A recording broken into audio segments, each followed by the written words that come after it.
News Talk 610 AM and 102.1 FM. KVNU. KVNU News Time is 4:03. I'm Bill Walter with this news update brought to you by U&I Furniture. Detectives have identified the skeletal remains discovered on March 30th in the Bear River Migratory Bird Refuge. According to the Box Elder County Sheriff's Office, the Utah State Medical Examiner's Office identified the remains as belonging to 42-year-old Elijah Peck of Garland, who was not reported as missing. The remains were reportedly discovered at about 10:45 a.m. the morning of March 30th on the northwest side of Willard Bay. The U.S. Fish and Wildlife Service and the Box Elder County Sheriff's Office responded to the scene and confirmed that the remains were human. Officials with the Utah State Medical Examiner's Office and Weber Metro CSI also responded to process the area and collect evidence. Deputy Sheriff Cade Palmer said that Peck's identification was made through the utilization of dental records. According to the statement, said this case is being investigated as suspicious, as is protocol, when a cause of death cannot be immediately determined. Investigators believe that Peck was last seen in May of 2023. However, as the investigation continues, the details are subject to change. The Box Elder Sheriff's Office is asking anyone with knowledge that could assist in the investigation to call 435-734-6530 and leave a message or email detectives@boxeldercounty.org. KVNU News Time is 4:04. KVNU weather for tonight. Mostly cloudy, chance of rain and snow showers, and a slight chance of thunderstorms this evening. Then a chance of snow showers after midnight, low around 30. And then chance of snow showers Saturday morning, snow showers and a slight chance of thunderstorms in the afternoon. Cooler, little or no accumulation of snow expected tomorrow. High temperature in the lower 40s. Earlier today, we went all the way to 62 ahead of the cold front coming through. Right now, with rain showers, it's 37 degrees at KVNU. Mount Logan Laundry is there for large loads. 55 and 80-pound washers is what you'll find at Mount Logan Laundry at their locations in Logan and Brigham City. U&I Furniture has been located in the same downtown Logan location for 94 years. That doesn't happen unless you're doing some things right. For 94 years, U&I Furniture has been family-owned, family-operated, and family-supported. For 5 generations, they've been committed to taking care of customers, offering quality products at fair price. Lots of different brands and selections in chairs, mattresses, sofas, dining sets, bedroom furniture, floor coverings, appliances, and more. For 94 years, there's always a better buy at U&I Furniture, U&I in downtown Logan. KVNU News Time is 4:06. Just because the Oakland Athletics baseball team will not call Utah a temporary home does not mean that's the end of the discussion of Major League Baseball in the Beehive State. On Thursday, the franchise announced Sacramento as its official host city until construction on the new stadium in Las Vegas is complete. Hayden Combs, an SUU College professor of sports media with a Ph.D. in athletic management, said the fact that Utah made it this far in the discussion is a huge win in of itself. Combs said the decision between Salt Lake and Sacramento likely came down to key circumstances like TV contracts, market size, and pre-existing relationships. Still, he feels the future of pro sports in Utah, including baseball, is bright. The Larry H. Miller Group issued a statement regarding the Oakland Athletics decision. They said in part that they wanted to express their gratitude to Major League Baseball and the Athletics for approaching the Larry H. Miller Company about potentially hosting the Athletics in their new ballpark in downtown Daybreak during the transition period. The statement said from the beginning there were economic reasons tied to an existing television contract that favored the Athletics staying in Northern California. They said that they wish the Athletics much success in their home state during this exciting time in their team history. said that their proven and ready ownership group and broad-based coalition are fully committed to bringing a Major League Baseball expansion team to the Power District on Salt Lake City's west side.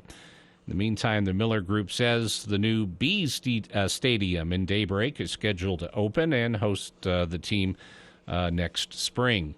And a juvenile was arrested by members of the FBI at Salt Lake City International Airport last Sunday for reportedly making terroristic threats on an airplane. Members of the FBI Salt Lake City field office said that the investigation started on March 22nd when they received information about a social media post that was taken on an airplane departing from Salt Lake International with the caption, "Bomb has been planted." Investigators found that the threat was a hoax and there was no disruption to the flight. The juvenile suspect from Wyoming was arrested on March 31st when he returned to Salt Lake City from his trip. The FBI's Joint Terrorism Task Force, which includes one Salt Lake City police officer, carried out the investigation. Authorities stated that issuing a threat, even over social media, via text message or through email, is taken very seriously and can have devastating consequences for both the public and for the perpetrators. Hoax threats disrupt school and waste law enforcement resources. Officials provided several tips in light of the incident. Do not send or post any hoax threats. Alert local law enforcement if you are the target of an online threat. And also contact authorities if you come across an online threat of violence, and do not share or forward the information to anyone else. Also, they say talk to children about their stressors and emotions to mitigate any attention or revenge-seeking behavior, and explain the importance of responsible social media use. KVNU News Time is 4:10. For more details on these and other stories, visit CashValleyDaily.com. Local news and the best talk. News Talk KVNU. Hi, I'm Jay Broadbent with Alpine Home Medical. There's a story that came to us from a real customer, and I wanted to share it with you. We came in looking for a scooter for our mother. The staff at Alpine showed us different options for scooters and battery-operated wheelchairs and helped us find one that was easy for her to handle and easy for us to get in and out of her car. They have fabulous customer service. We love hearing about your experiences. Visit us online at alpinehomemedical.com.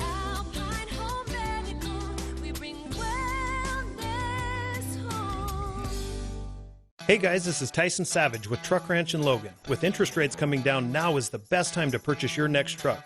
We offer on-site financing to make the buying process quick and easy. If you are a business owner that relies on a fleet of trucks to make you money, come see our great selection of hardworking trucks to help you succeed. We also offer on-site commercial financing to suit the needs of your business.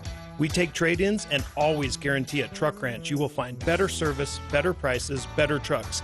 In South Logan next to Walmart, or visit us online at truckranch.com. Hello? Man, where are you? I thought you were coming. I can't. I'm in bed with the flu. The flu?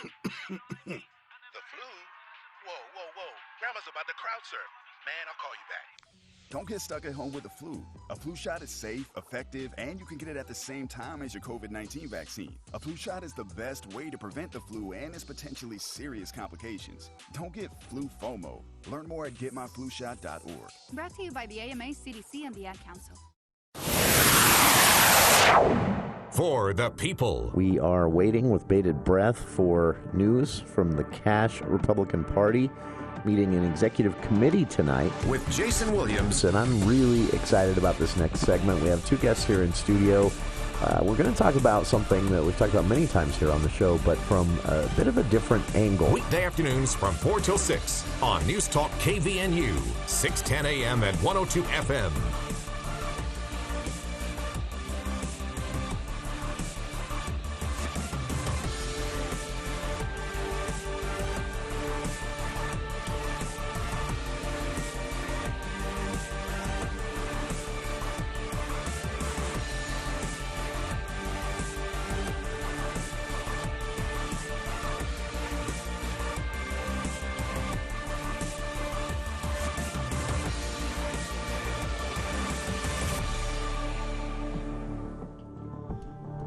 Welcome to KVNU's For the People.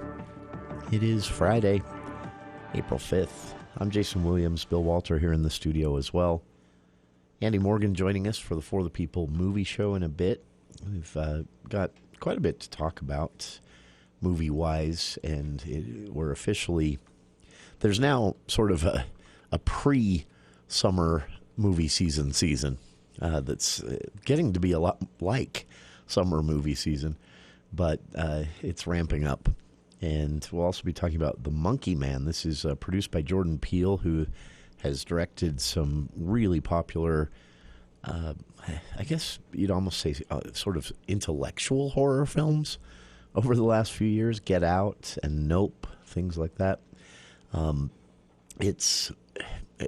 trailer makes it look like just kind of a B-list horror movie, but it's getting a lot of buzz.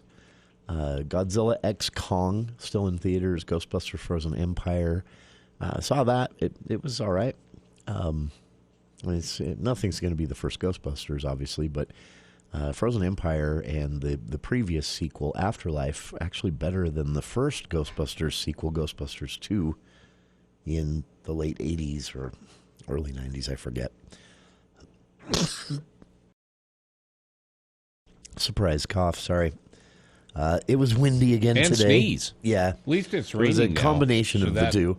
Maybe the rain will kind of make it, so you're feeling a little bit of the problem this time peace. of year is you get those cool temperatures and warm temperatures mixing, and that has a sort of a pollen releasing signal for a lot of trees and shrubs, and then you get the wind like we had today. And yeah, needless to say, I'm barely breathing through my nose, so there may be some throat clearing and coughing during the show.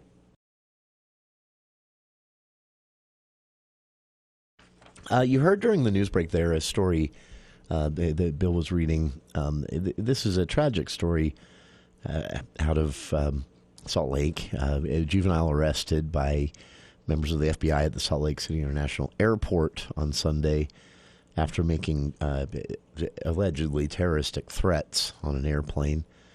FBI's Salt Lake field office said the investigation began on March 22nd when they received information about a social media post that was taken on an airplane departing from Salt Lake City International with the caption, "Bomb has been planted." And investigators found the threat was a hoax and there was no disruption to the flight, but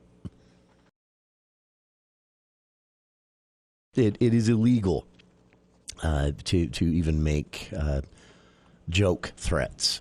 And, this was a juvenile suspect from Wyoming, arrested March 31st when he returned to Salt Lake from his trip. They don't say where he'd flown to and from, but maybe a spring break thing. I don't know. If he was really young, it may have been his first time flying, or first time flying alone, and perhaps. Juvenile is pretty vague, right? Juvenile can be 12, 17, 13, or 12, 17. So usually they won't use the word juvenile if it's an 18-year-old, but other than that, they will use juvenile anything from, I've seen it from 11 to 17. So we don't know the exact age, but yeah, may have been the first time flying. Kids will be kids, I think is something that even in a serious situation like this, you do have to factor in. Kids do dumb things. We all did. For my generation and most of you out there listening, the dumb things that we did didn't have the option of a worldwide broadcast of a bomb hoax on Twitter or something like that. Things have changed a bit. But I remember in my high school there was a kid who jokingly said something about marijuana in a locker. It was a joke. But one of the administrators heard it, and they shut the school down while they did a locker search throughout the high school. And so, and it was literally just a kid being dumb, saying something that he thought was funny. Anyway. So this kind of thing happens. Far more serious ramifications if you're talking about potentially shutting down a flight or even an entire airport. You can credibly argue that this juvenile doesn't have the best judgment, but what juvenile does. Authorities stated that issuing a threat, you should all know this, over social media, text message, email, any kind of retrievable electronic information or communication source, it's a felony and can have some very serious consequences, but it's also taken very seriously. And you could literally, have a teenager just being dumb on Instagram shut down an airport for a day. Imagine the impact of that. We've had this happen here in Utah with schools. We even had what authorities believe was an out-of-state source calling in bomb threats and mass shooter threats to schools here in Utah. There were, I think, 3 in one day last year. Anyway, it's a weird world that we live in. I have no idea why anyone would potentially do this. I can understand cutting a juvenile some slack for just being dumb. But the story reminded me of something that I had read earlier this week, and I'd meant to hold off on bringing this up until we have a chance to have. I'm working with State Senator Mike McKell to get him on the show. He doesn't represent any constituents in northern Utah, but he is the leader, if you will, of this effort to, try and do something to rein in social media, or, as the governor said, at least force them to enforce their own rules when it comes to juveniles and teens and what they can see and not see on the platforms. And the governor has made this a part of a broader campaign to kind of remind parents that, for them, for adults, but especially focusing on children, social media isn't good for everyone. It can have harmful effects. Social media can promote feelings of inadequacy about life or appearance or your job status, how much money you make. For a teen, it can be how many friends you have, what clothes you wear, are you from a rich or a poor family. None of this is new to being a teen or being an adult, but social media can sort of, like a magnifying glass in the sun over an ant bed, social media can have that effect. And it can foster feelings of isolation, depression, anxiety, of course, especially for young people, but this does happen to adults as well. Social media can invite cyberbullying and also self-absorption, which most teens already have a problem with, especially as they get into those latter years of the teenage. And FOMO, this is a joke. Everyone's heard I have FOMO, fear of missing out. But it can actually become a problem that can be as debilitating as a gambling or pornography addiction. Now, obviously, these are extreme things, and the average person is probably just going to be fine. Take it or leave it with social media. But many don't realize it's negatively affecting them. Well, we're going to talk on the other side about how to recognize if social media is maybe bad for you here on KVN News for the People. As we live longer, age really is just a number, but retirement is so much more than one. Edward Jones wants to know what you want out of retirement. Working together, you can look at the big picture and make a strategy to help you reach your goal. Because you can't prepare for the unexpected if you don't know where you're headed. Call one of the 7 branch locations in Cache Valley or go to edwardjones.com to get started today. Edward Jones, member SIPC. Hi, this is Gordon Deal. Monday on This Morning, America's First News. One of the complications for the Trump campaign will be his court dates. Hear how the team believes there's ample opportunity for workarounds. Also, new research indicates more young adults are ditching college and instead choosing trade schools. We'll have analysis. And what if you have to cancel your expensive Eclipse trip?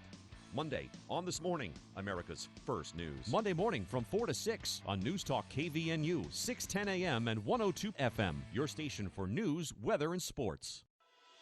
One smile is great, but one smile in a community of smiles is so much better. Smile Train celebrates the cleft lip and palate community by empowering medical professionals in over 70 countries to perform essential cleft care in their local communities. Learn how Smile Train is helping the cleft lip and palate community at smiletrain.org/learn. Smile Train, changing the world one smile at a time. What makes essential workers essential? We keep where you work and live clean and safe. We harvest fresh produce for your families to eat. We help you heal when you're sick. Essential workers help our nation run. You're in every corner of our country and come from all over the globe. I'm Marty Walsh. The Wage and Hour Division at the Department of Labor helps ensure you receive the essential protections you deserve. Visit our website or call 866-4US-WAGE. Brought to you by the United States Department of Labor. Hi, this is Gordon Deal. Monday on This Morning, America's First News. One of the complications for the Trump campaign will be his court dates. Hear how the team believes there's ample opportunity for workarounds. Also, new research indicates more young adults are ditching college and instead choosing trade schools. We'll have analysis. And what if you have to cancel your expensive Eclipse trip? Monday on This Morning, America's First News. Monday morning from 4 to 6 on News Talk KVNU, 610 AM and 102 FM. Your station for news, weather, and sports.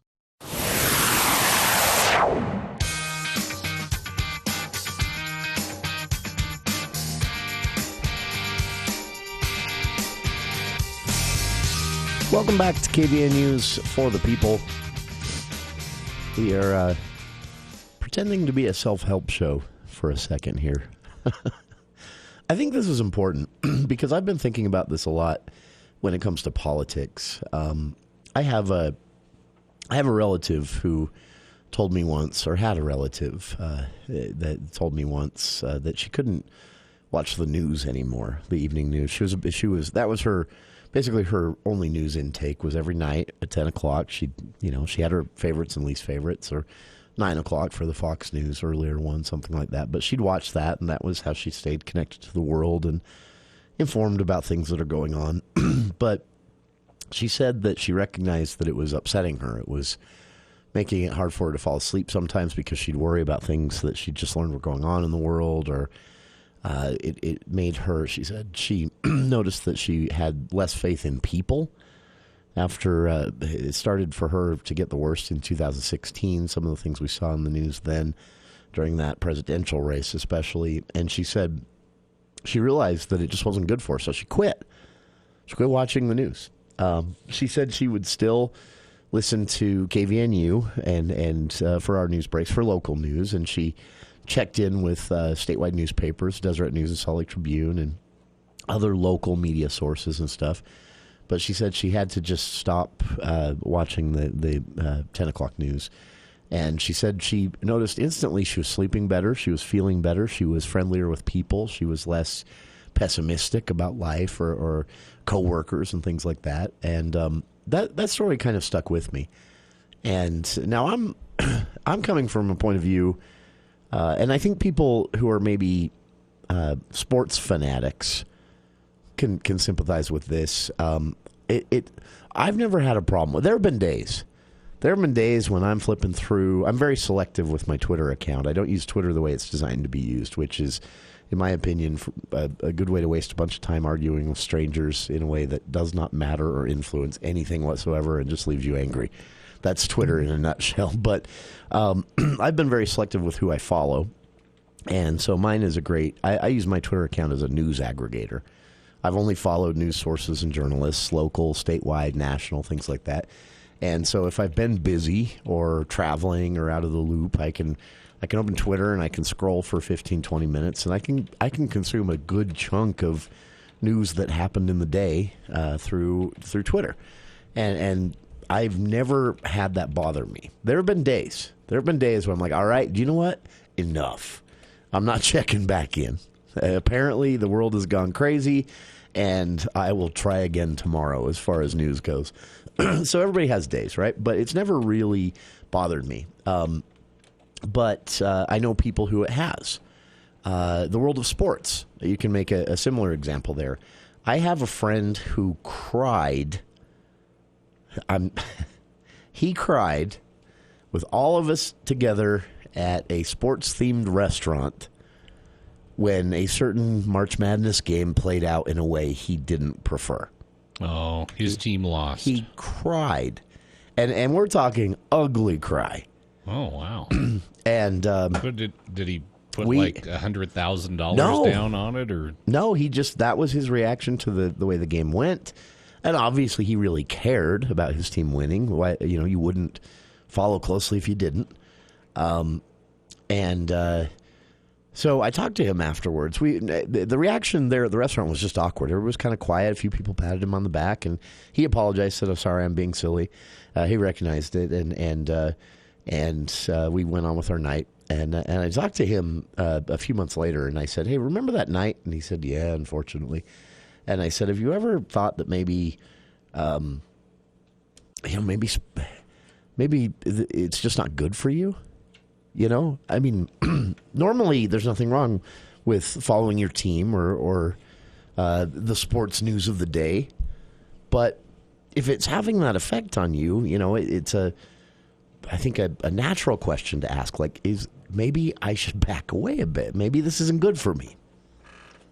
Well, case in point, back when I lived in western Nebraska, a good friend of our family, of all of us, and my parents knew their parents very well. The husband was told he could not, by his doctor, that he was not to watch the Nebraska football games on television or listen to them on the radio because he would just get too upset, too stressed out, put stress on his heart. Yeah. And that actually, so you take us to where I think everybody needs to take a minute and like I say, I have no idea. I'm arbitrarily throwing out numbers here, but I would guess 95% of people, you could consume as much news, political or otherwise, all day long. It's not going to bother you. You're able to separate it from your personal life and your sense of well-being and all of that. And it's just news you're consuming. You're more informed. Great. Move on with your day. It doesn't bother you. Doesn't keep you up at night. Doesn't make you angry at your neighbors. Things like that. But there is that 5% with sports, with politics, with news in general, that are maybe going to then have a hard time getting to sleep at night because they're worried about something they read in an international news story about a war in another country or something, or the results of an election, or how a candidate you prefer is doing as maybe they're losing or maybe they lost. Most people, I think, are going to be able to consume this, acknowledge, something like, no, that's not my preference. I wish it had played out differently. I wish my team had won. I wish my candidate had won. I wish that wasn't happening in the world. But you're able to compartmentalize it and go on about your life. Some can't. And I think it's challenging oftentimes for these people to recognize that. And this in no way means you are failing or inadequate. I'll give you an example of something that affects me in a way that I've recognized I have to stay away from. And I feel bad about this because I want them all to find a home. No dog, in my opinion, should have to spend more than a week in a shelter, unclaimed. But I'm glad the shelters are out there doing the work. I cannot look at the Cash Humane Society's Dogs Up for Adoption catalog online. I can't. If I make eye contact with that dog in a photo, I will, while I'm trying to fall asleep that night, I will think about that dog sitting in a cold shelter cage, unloved, no toys to play with, permanently at least, no home, no family to bond with, and it will bother me. And it's everything I can do to not go over there and immediately adopt that dog. And I already have. Well, it's effective then. Yeah. So for me personally, that's an example of something I've recognized I have to stay away from. I can't. I don't in a healthy way process the knowledge of a certain dog who I just made eye contact with, even in a photo, suffering in that way or unloved in that way. I love dogs, and dogs love us. We don't deserve them, is the cliche, and it bothers me. So I recognize that I can't do that. I can't just randomly shop through, Cash Humane Society or any shelter's website looking, and yet I have close family members who can. If someone in the family is looking for a dog, they can sit and click through them all day long until they find, hey, you might be interested in this dog. I can't. And none of this makes any of us inadequate or incapable or unstable or in need of, serious professional help. Now, it might. It might. But generally, I would say we all just have our things that trigger us in a different way or cause a certain type of emotional response. And we need to be really savvy about knowing ourselves that way and recognizing those things that we can't handle rationally. We can't process them rationally. My reaction to cute little dogs on a Cash Humane Society website is not rational. I recognize that. But I recognize that's my reaction, and I just stay away from it. I think people need to get better about doing this when it comes to sports, politics, maybe it's the news in general, and learn what you can't handle. And I'll be honest with you, for some people, I think it goes so far as the internet at large. I can think of two people in my life right now, a friend and a family member, who should not be online a lot because it affects them in a way that is unhealthy, that causes them to take part in certain, in one case it's politics, the other case sports. It causes them to take part in certain activities and interactions and investment, too much investment in something that ultimately is not the end of the world one way or another. A team losing or your candidate or party losing, not the end of the world. Disappointing. In politics, there are real-world consequences. Policy can make a huge difference in saving or taking a life. It's serious stuff, politics. But the outcome of the election is not the end of the world. The fate of your candidate is not the end of the world. The fate of your favorite college basketball team or football team or high school team is not the end of the world. And if you catch yourself reacting in a way as if it were the end of the world when something you don't like happens, that is not for you. You need to step away from that thing. We'll talk about this more because this article I found, I've linked to it on our Facebook page. Again, tying this back into this story of this young man, unfortunate way for a juvenile to start their adult life. Because even though they're juvenile and will probably be treated with kid gloves a bit, at which they should, this is a person who made a threat that could have shut down the Salt Lake City International Airport. They've been arrested. They face some serious charges. And even if this person's name, this juvenile's name, never makes it out to the public, this person knows they did this, and they'll spend the rest of their lives having started out their adult life this way, coming out of the teen years into adulthood. And that's unfortunate. And I think we as individuals and also parents need to start admitting that, social media, the internet at large, sports, politics, Cash Humane Society, dogs up for adoption catalogs, whatever it might be. If there's something that you are not responding to rationally, it's okay to just stay away from it. But what happens in your body? This is why it's hard to stay away from it, because on the other side, we'll talk about this article I found that talks about what happens in your body that causes it to be very similar to a gambling or a pornography addiction, even though you know it is harming you physically or mentally. After these headlines with KVNU's Bill Walter.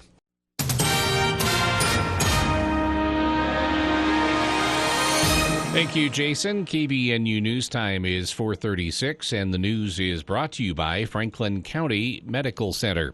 Because discovery is a core part of the land-grant mission of Utah State University, the school's Office of Research and university libraries will join to host events during Research Week, April 8th through 12th. It is a week to celebrate the work of USU faculty, graduate students, and undergraduates, and to represent research happening campus-wide. All events will be held in the Merrill Kazir Library, beginning with the D. Wynn Thorne Lecture Monday from 11:30 to 1 in the New Books Lounge. Dr. David Tarbaton, director of the Water Research Laboratory, will discuss his 3 decades of research focused on the intersection between hydrology and information systems. Student Research Symposium will happen Tuesday and Wednesday with hundreds of presentations from top student researchers from every college and department at USU. It is open both days, 10:30 a.m. to 4:30 p.m. at various library locations. The library will host a panel discussion on Thursday from 11 a.m. to 12:30 entitled Land Grant R1 Community Over Commercialization. It explores the challenges of maintaining R1 status. The student research celebration, also Thursday from 3 p.m. to 5 p.m., offers a valuable network training experience for students who attend. Full details are available at rw.usu.edu.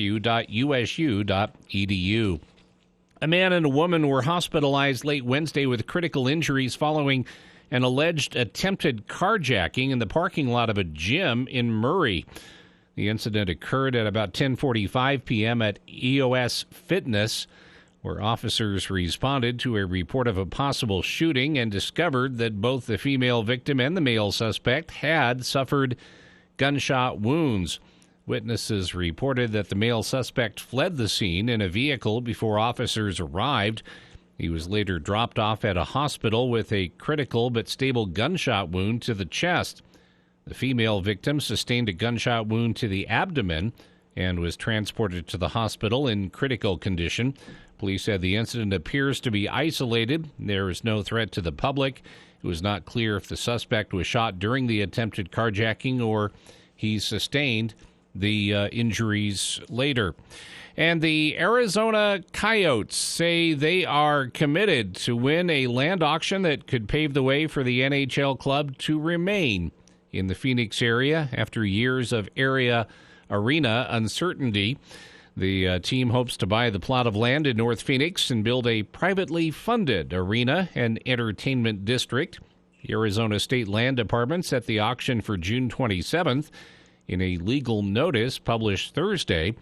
The starting bid is $68.5 million. The Coyotes are nearing the end of their second season at a 5,000-seat rink on Arizona State's campus while looking for a long-term solution. Under this plan, they would construct a 17,000-seat arena along with a new practice facility, a concert venue, restaurants, and more. Ryan Smith, owner of the Utah Jazz, has expressed interest in bringing an NHL franchise, and the Coyotes have been rumored to be at the top of the list. KBNU News Time is 4:40. In today's game, the momentum will shift when one team goes on a run. A run. Like the diaper run you made last night? If you're thinking of getting a vasectomy, the healthcare teams at Franklin County Medical Center in Preston are ready. A vasectomy is a highly effective form of contraception. It's a simple procedure with a short recovery time, and a vasectomy means less stress for family planning. Talk to the experts at Franklin County Medical Center in Preston about your vasectomy. Start by visiting fcmc.org today.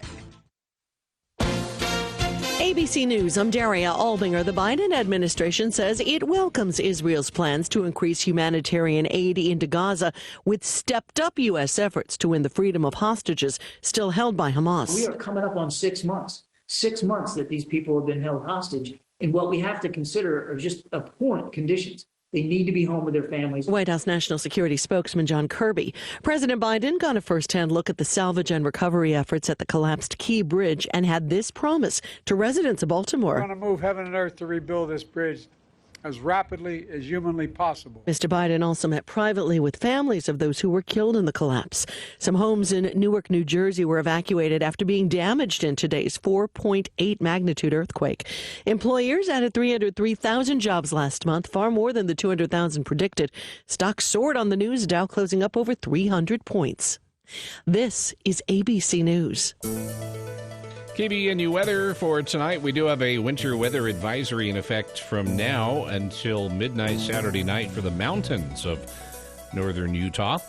For the Cache Valley, chance of rain showers and snow showers and a slight chance of thunderstorms this evening, then a chance of snow showers after midnight. Overnight low around 30. Chance of snow showers Saturday morning. Snow showers and a slight chance of thunderstorms in the afternoon. Tomorrow, cloudy, cooler, little or no accumulation, high in the lower 40s. Earlier today, we did hit 62, but it's come all the way down to 38. It's where we find ourselves right now. at KBNU. Do you want greener, healthier grass this summer? Sign up for Lawn Doctor's 2-service soil enrichment package. Sign up early and get the second service half off. LawnDoctor.com or call 753-LAWN. You can always get more news at CashValleyDaily.com. Let's check Wall Street now with Edward Jones. This is financial advisor Riker Woolsey from Edward Jones, bringing you the daily financial market report. The March Consumer Price Index inflation data will be released next week on Wednesday. This data will be an important read on both headline and core inflation, particularly after the January and February inflation data were somewhat hotter than expected. Forecasts currently call for headline CPI inflation to tick higher from 3.2% to 3.5% annually, as oil and energy markets have climbed in the month of March. WTI crude oil prices are up about 8% in March and are higher by nearly 23% for the year thus far. However, core CPI inflation, excluding food and energy, is expected to tick lower from 3.8% to 3.7% annually.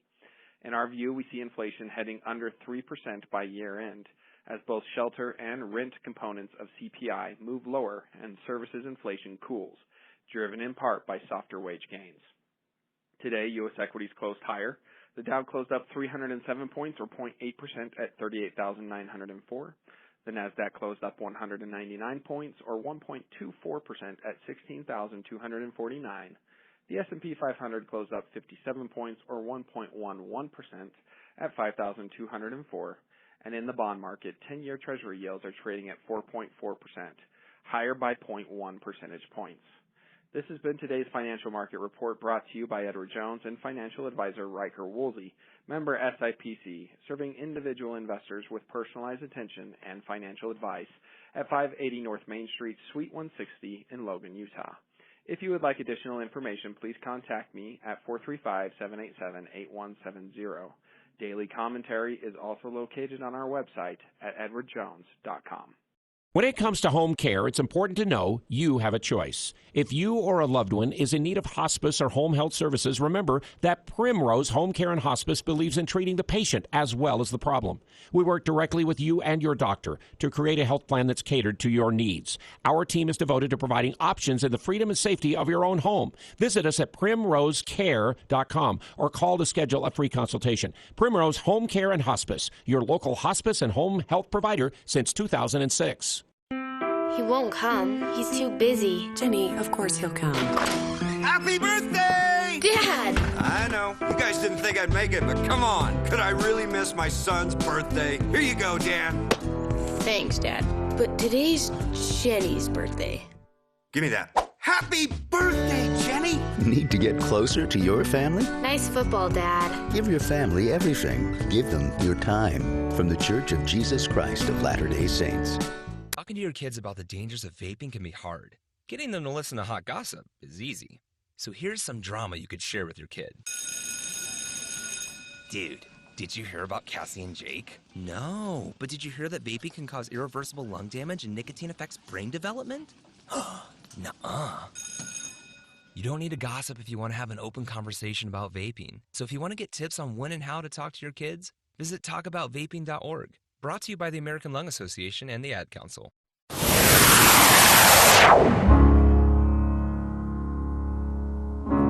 Spend all your time. Welcome back to Kim. This is recognizing my confession before the news there. Immediately the song came to my mind. Everyone knows this now is the what is it, this is the ASPCA, I think. I'm not sure who runs this ad, but it's the sad puppy ad. Yeah. Those with Sarah hangdog eyes and somber voice. And you almost feel like compelled to rip your wallet out and start passing your credit cards around. Yeah. So for those just tuning in, we're talking a little bit about this news story out of Utah. A juvenile arrested for making what thankfully was a hoax bomb threat, but it could have shut down the Salt Lake City airport. And that reminded me of this article I'd read in an online science magazine about recognizing when something's not good for you. Now, obviously, in the case of a juvenile, kids do dumb things. The internet is how they're most likely to do those dumb things these days. So maybe it doesn't specifically apply in this situation, but it reminded me of this article that was talking about recognizing when stuff isn't good for us. And it could be politics, it could be sports. I told a story of a friend who cried at a restaurant in front of all of us. We were there watching. It was a sports-themed restaurant. We were watching a March Madness game that we all cared about. It didn't play out his way. He cried, ugly cried. And I talked to him about it afterwards and said, have you considered maybe that you take sports more seriously than is healthy for you, and you should step away a bit. And he did, and it worked for him. Same goes for politics, social media. I've seen people completely lose their minds over a bad news story for a candidate that they prefer. And if that's your reaction, politics is not good for you. I had a friend who literally could not hear Rush Limbaugh's voice without getting agitated and upset because he disagreed with him so much. And when he told me that story, I thought, well, that's kind of silly. I mean, he's actually really fun to listen. I used to listen to Rush all the time. I didn't agree with much of what Rush said ever, but I thought he was a great entertainer. He made me laugh usually. And you had to admire his skill at doing a three-hour show like that every day for 30-some-odd years. But I found him he did know how to entertain. Yeah, I found him entertaining. But if listening to someone whose opinion on that issue or whose general politics you don't agree with upsets you, raises your heart rate, politics is not good for you. And there's nothing wrong with acknowledging that. In fact, as this article argues, if we all got better at that, the world might be a better place. So last part of this, and then we'll stop being a self-help show for the afternoon. Talk about an important anniversary being celebrated this week. But why this happens, why you can't stay away from things that maybe on the back of your head you even know aren't good for you. If the evening news upsets you, if talk radio upsets you, if social media upsets you, if politics, sports, whatever it might be, if it upsets you, it might not be good for you. That doesn't mean you have to quit it entirely, but recognizing that maybe you need to step away once in a while, or maybe you need to deal with some other things in your life so that you're not having an unreasonable reaction to politics or the outcome of a March Madness basketball game. It's a way to be happier in life and healthier mentally and physically. I say mentally and physically because what's happening in your body is jaw-dropping. I won't go through. So now this article goes through the science of this, and that's the point of this article. I will just, and I've linked to this on our Facebook page if you want to read it in long scientific word, a lot of Latin detail.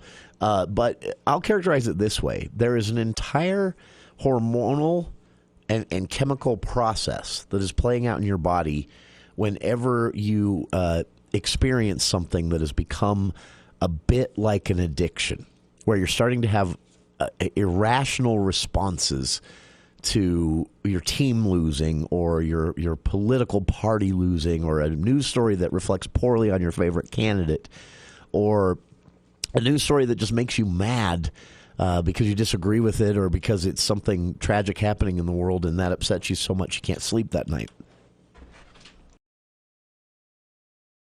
What's happening in your body is the same chemical process that happens when a cigarette-addicted smoker goes without a cigarette for too long. It's the same thing that happens when a gambling addict steps onto a casino floor. And again, I'm not saying there's something wrong with you. We all have it. I confessed. I can't look at the Cash Humane Society's website because if I make eye contact with one of those dogs, even in a photo, I have to physically restrain myself from going over and adopting that dog. It's not a rational response. I recognize that, and I just have to steer clear. Well, and it's good if a person can do that they know their weakness. So just don't feed the beast. Yeah, and so to speak. It's that simple. Recognizing if something's causing you depression or anxiety or stress, and recognizing that maybe it's not necessarily a rational response to what the trigger is. If it's a news story especially a political story or a sporting event, the outcome of the March Madness, your bracket gets busted, whatever it might be. If your reaction is over the top, if you recognize maybe it's not irrational, or if you find yourself getting upset, your heart rate's elevated, you're overworked, you're unable to sleep that night, this can go so far. Social media has been documented to actually affect eating and sleeping habits. It's just a matter of recognizing it. Now, there are some easy things you can do, and this applies to social media, politics, sports. The most obvious thing is check out. And to recognize if you need to check out, an easy trick, this worked for me with politics, actually. Time yourself. Spend one day, challenge yourself to one day, see how much time you're spending on whatever it is, politics, sports, news in general, whatever it is that you suspect might not be good for you to consume so much of. Time yourself. See how much time you spend on it. Spot the areas where you feel it's a little too much time and step away more often. You don't have to quit. In the case of cigarettes or a gambling addiction, you have to quit. In this scenario, you can at least, sometimes you're going to have to quit still, but you can try first managing. Well, like, for example, some social media platforms you can just go to the privacy setting or whatever, and you disable can, notifications. And you can check, and see how long you spend on it. So I have to do that on my phone. Now, I do this because I hate, speaking of casinos, my phone's always on silent. I think I have a form of ADHD in which if my phone's chiming and buzzing and binging all the time, it hasn't rang in I can't stand 25 it. years. So my phone's always on silent. And notifications for every app except some that I use for in the professional life and text messages. Those are the only ones that give me a notification. I get no notifications from any social media apps, anything like that, because I know I will have a problem with it. I'll look every time there's a new notification, especially if my phone bings. So my phone's on silent, notifications are turned off. That works for me. That could work for you. Some other tricks, though. If it's the news, if it's sports, politics, social media, whatever, don't bring your phone to bed with you. Don't turn the TV on in your bedroom. Don't watch sports before sleep. Don't watch news or politics before sleep. Most people, again, can do all of these things, but recognizing if it doesn't work for you will greatly improve your quality of life. And then limit yourself rather than going cold turkey on, say, something like reading the news, because I think it's really important to be informed. I mean, you may find you have to cut yourself off entirely from sports, from politics. I think those people are going to be very rare. But all of us could do with recognizing when maybe we take it a little bit too far, or if it's upsetting us. That's one of the first red flags. The news shouldn't upset you. It can concern you. It can make you sad. It can make you wish for a better world. You can be disappointed in an electoral outcome. You can be really disappointed in the way your bracket played out in March Madness. All these things are normal. It's just if it goes so far that it's upsetting you, reducing your quality of life, stop doing it, at least somewhat. And maybe entirely for some people, but most people are going to be able to stop somewhat and be a lot happier. And last, if none of those things work and you're unable to keep yourself away from it, a proven thing, find a new hobby. This always works. It's not easy. But find a new hobby. Find a substitute for sports or politics or social media. If it's become addictive, if you're showing some of those signs of an addiction, where you recognize you're taking it too seriously, that's a sign of addiction. That's what happens to cigarette addicts, to meth addicts. That becomes so important to them, they're no longer thinking rationally. Politics, I've seen it do that to people. Sports, the news in general, social media, knitting. I'm not kidding. I met a woman knitting. Once. Yeah, wow. they took her knitting way too seriously, and it wasn't good for her, and she had to back off a bit. It can be anything, and it affects us all. So it's a fascinating look at this from a scientific perspective, and I recommend everybody. I won't do it here on the show because you'll go to sleep, and if you're driving, maybe crash your car, and I don't want that. But go look at the article. I've linked to it on our Facebook page. It breaks down the science of this, and it shows that what's happening in your body, if there's something that you are taking too seriously, Hormonally, chemically, what's happening in your body, the exact same thing that happens when an addict goes without a fix, when a compulsive gambler goes without gambling for too long, when someone trying to quit smoking has gone 4 hours without a cigarette, same exact chemical process happening in your body. If there's something you're taking too seriously and experiencing it too often each day, it's affecting you the same way. It is eye-opening. Link on the Facebook page, and we'll be back right after this.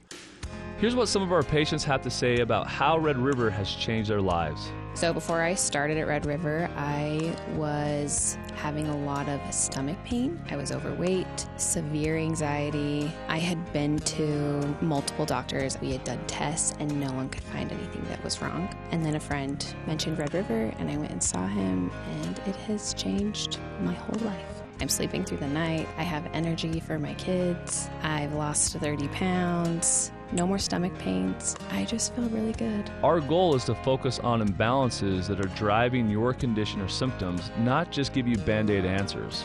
So when a patient comes to our office, we'll sit down with them extensively and go over their blood work to find out the underlying imbalances driving their symptoms. Call Red River Health and Wellness at 855-55-RIVER with offices in Logan, South Jordan, Springville, and St. George. Call Red River today. Have you or a loved one recently been injured in a car accident or injured in a semi-truck collision? No one deserves to be injured in an accident, but everyone deserves an advocate. Hi, Cache Valley. My name is York, and I'm an injury attorney with The Advocates. Did you know that you can be compensated for medical bills, time missed at work, as well as pain and suffering damages? A motor vehicle accident is life-changing, so let The Advocates help you get your life back on track. Let us be your advocate. Call 801-355-5550 or chat online at utahadvocates.com.